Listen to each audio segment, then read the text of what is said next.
Not say that you cannot avoid injuries, because even we've seen great athletes in this world getting injuries, but it's something that we try to avoid through so many things that we normally do. Maybe you look at their training, try to balance their training.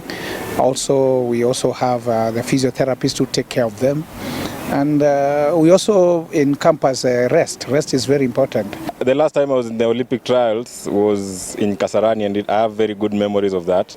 So I'm hoping that we can create more memories again this weekend. But for me, I'll say no pressure, because the plan still remains the plan. We don't want to hit it too hard too early, because we still have like a month and a half to go to the Olympics. So this time we're trying to balance our stuff and just making sure that we plan well for the Olympics. But of course, the trials is going to be